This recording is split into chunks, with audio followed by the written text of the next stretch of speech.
मराठी लघुलेखन 100 शब्द प्रति minute. 5 second.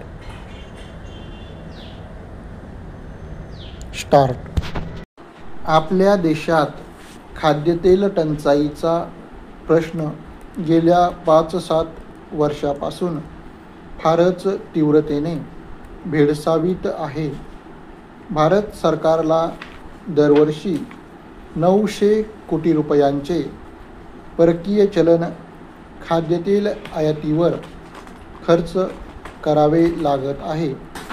अशा प्राप्त परिस्थितीत सूर्यफूल पिकाखालील क्षेत्र वाढविले व शास्त्रीय पद्धतीने लागवड केली तर तेल टंचाईवर मात करणे शक्य होईल. परिच्छेद.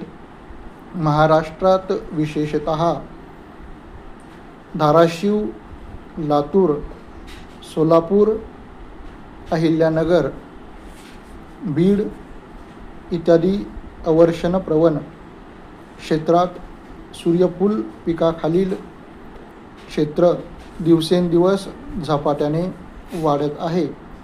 या पिकाखालील क्षेत्र महाराष्ट्रात गेल्या वर्षी 5 लाख हेक्टरपर्यंत गेल्याचा अंदाज आहे. परिच्छेद. सध्या मान्सूनच्या पावसाला उशिरा सुरुवात होणे तसेच पाऊसमान कमी होणे हे वारंवार घडू लागले आहे. अशा वेळेस भुईमूग व इतर तेलबियांची पिके न घेता सूर्यफूलाचे पीक घेणेच जास्त फायदेशीर ठरते. या पिकात पाण्याचा ताण सहन करण्याची अधिक क्षमता असून ते कोणत्याही तिन्ही हंगामात चांगल्या तऱ्हेने घेता येते.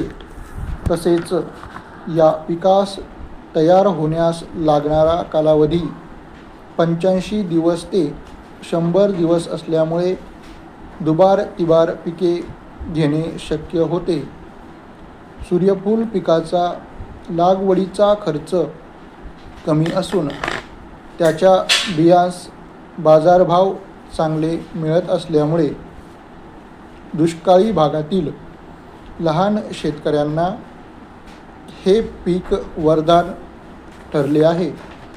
सूर्यफूलाच्या बियांत तेलाचे प्रमाण 42% ते 45% असून ते खाद्यतेल म्हणून सुद्धा त्याची प्रत खूपच चांगली आहे. सूर्यफूलाची लागवड शास्त्रीय पद्धतीने केली असता अवर्षणावर मात करून चांगले उत्पादन काढता येईल. परिच्छेद. या पिकाला मध्यम हलकी ते भारी जमीन लागते. मात्र पाण्याचा निचरा चांगली नसणारी जमीन या पिकास अजिबात मानवत नाही. सूर्यफूलाचे पीक सूर्यप्रकाश व उष्णतामानाला संवेदनशील नसल्याकारणाने खरीप, रब्बी तसेच उन्हाळी या तिन्ही हंगामात चांगल्या तऱ्हेने घेता येते. पीक फुलावर असताना जास्त दिवस पाऊस अथवा थंडी टिकून राहिल्यास दाणे भरण्यावर अनिष्ट परिणाम होतो. सूर्यफूलाची पेरणी खरीप हंगामात जुलै अखेर, रब्बी हंगामात सप्टेंबरपर्यंत व उन्हाळी हंगामात फेब्रुवारीपर्यंत करण्यास हरकत नाही.